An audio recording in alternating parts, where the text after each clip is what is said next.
हाँ बैठ। देखो ये इनकी एंजियोग्राफी है। अरे बैठ ये दूर बैठो भाई, इधर डिस्टेंस रखना होता है आजकल, वहीं से खड़े होकर देख लो ना, समझे नहीं इसमें क्या है। तो देखो ये ना हार्ट की लेफ्ट साइड की नसें हैं, ठीक है, तो ये मोरलेस ठीक हैं। एक ब्रांच में देखो यहाँ पे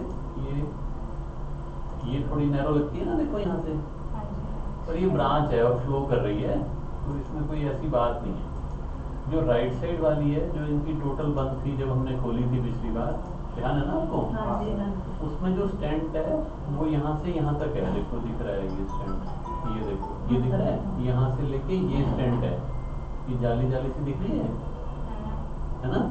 तो इसमें तो फ्लो अच्छा है, लेकिन स्टेंट से पहले नैरोइंग आ गई है, देख रहे हो ये है ना, श्रिंक हो गई है। स्टेंट जो है वो यहाँ से शुरू है, स्टेंट से पहले, हाँ स्टेंट के पहले से आ गई है, और थोड़ा सा नीचे भी जाके लगती है, ये देखो है ना, ये नैरो हो गई है। तो उसी आर्टरी में दो जगह पे स्टेंट से पहले और स्टेंट के बाद नैरोइंग है, और वो करीब 80-90% है, देखो दिख रही है ना, टाइट है ये, बाकी फ्लो कर रही हैं। अच्छा दूसरा एक और चीज़ थी, हम नॉर्मली जब एंजियोग्राफी करते हैं तो इस यहाँ से करते हैं, तो पल्स बड़ी वीक थी, पता ही नहीं चल रहा था कहाँ हिट करना है, तो इसका हमें लगा कि कहीं ना कहीं ब्लॉकेज होगी, तो हमने इस साइड से एंजियोग्राफी की, इधर से।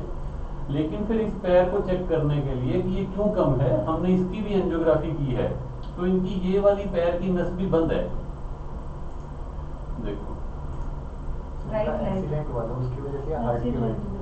नहीं बेटा हार्ट का तो नहीं, ये प्रोसेस तो देखो ब्लॉकेज का सेम होता है, हार्ट की नसों में, पैर की नसों में, ब्रेन की नसों में लोगों को फालिज हो जाता है, स्ट्रोक हो जाता है, ये प्रोसेस सारा जो है नसों में ब्लॉकेज का एक ही प्रोसेस होता है बॉडी में।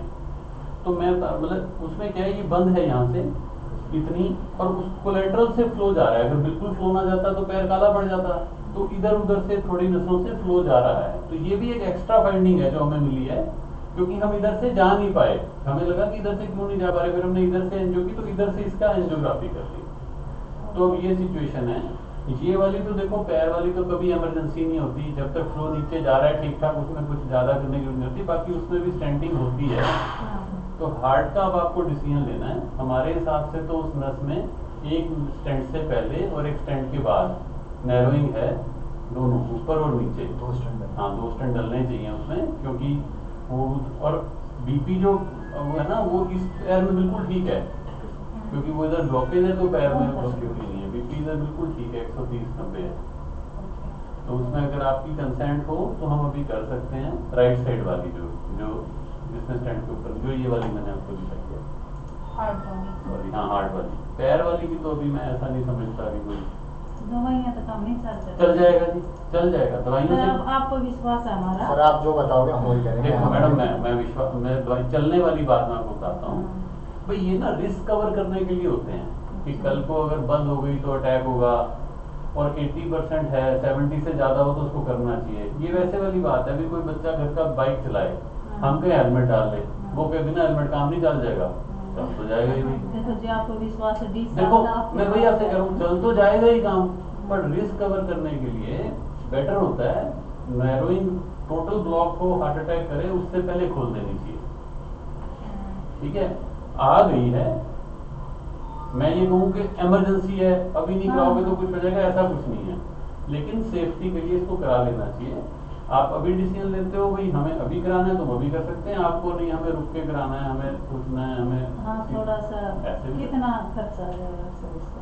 2 स्टैंड के साथ खर्चा मैं आपको बता देता हूँ, करीब भाई 2-2.5 लाख रुपए के करीब रहता है। बहुत गरीब आदमी जी मर जाएंगे, आपको पता है सारा। इनका कोई वो नहीं है, इंश्योरेंस वगैरह नहीं कुछ है, भी नहीं है जी, हम तो मजदूरी करें, बहुत देख लो आप